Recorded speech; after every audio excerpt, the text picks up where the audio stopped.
Vellanad higher secondary സ്കൂളിൽ ഗാന്ധി ശില്പം അനാച്ഛാദനം ചെയ്തു. വെള്ളനാട് ഹയർ സെക്കൻഡറി സ്കൂളിലെ പൂർവ്വ വിദ്യാർത്ഥി സംഘടനയായ കൂട്ട് 96 നിർമ്മിച്ചു നൽകിയ ഗാന്ധി ശില്പം അരുവിക്കര MLA G. സ്റ്റീഫൻ അനാച്ഛാദനം ചെയ്തു.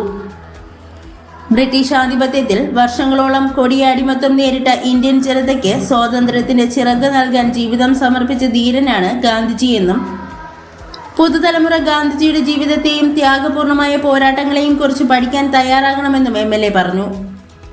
സ്കൂൾ PTA പ്രസിഡന്റ് അധ്യക്ഷനായ ചടങ്ങിൽ ജില്ലാ പഞ്ചായത്ത് അംഗം വെള്ളനാട് ശശി, പ്രിൻസിപ്പൽ, ജനപ്രതിനിധികൾ, കൂട്ട് ഭാരവാഹികളായ Ajeesh A. Rasheed, Santhosh Kumar, Archana, SV Satheesh എന്നിവർ പങ്കെടുത്തു. പ്രശസ്ത ശില്പി ഉണ്ണി കാനായിയാണ് ശില്പം നിർമ്മിച്ചു നൽകിയത്.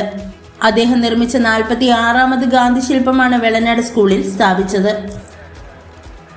നമ്മുടെ രാഷ്ട്രപിതാവ് മഹാത്മാഗാന്ധിയുടെ രക്തസാക്ഷിത്വ ദിനത്തിൽ ജി കാർത്തികേയൻ സ്മാരക vocational and higher secondary school Vellanad ഈ സ്കൂളിൽ ഗാന്ധിജിയുടെ ഒരു അർദ്ധകായ പ്രതിമ സ്ഥാപിച്ചിരിക്കുകയാണ്. ശ്രീ ഉണ്ണി കാനായിയാണ് ശില്പം നിർമ്മിച്ചിരിക്കുന്നത്. സ്കൂളിനെ സംബന്ധിച്ചിടത്തോളം ഏറ്റവും അഭിമാനകരവും സന്തോഷവും നിറഞ്ഞ ഒരു ദിനമാണിത്. ഈ ഒരു ഗാന്ധിജിയുടെ ശില്പം നമ്മുടെ സ്കൂളിൽ സ്ഥാപിക്കുന്നതുമായി ബന്ധപ്പെട്ട് നമ്മൾ ആലോചിക്കുകയും നമ്മളുടെ 1996 SSLC ബാച്ച് പൂർവ്വ വിദ്യാർത്ഥി കൂട്ടായ്മ കൂട്ട് 96 ആണ് ഇത് നമുക്ക് സ്പോൺസർ ചെയ്ത് തന്നിരിക്കുന്നത്.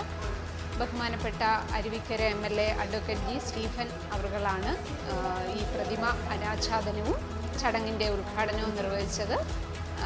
നമ്മുടെ തിരുവനന്തപുരം ജില്ലാ പഞ്ചായത്ത് മെമ്പർ ശ്രീ വെള്ളനാട് ശശി, അദ്ദേഹവും ചടങ്ങിൽ സന്നിഹിതനായിരുന്നു. വളരെ അഭിമാനകരമായ ഒരു മുഹൂർത്തമാണിത്.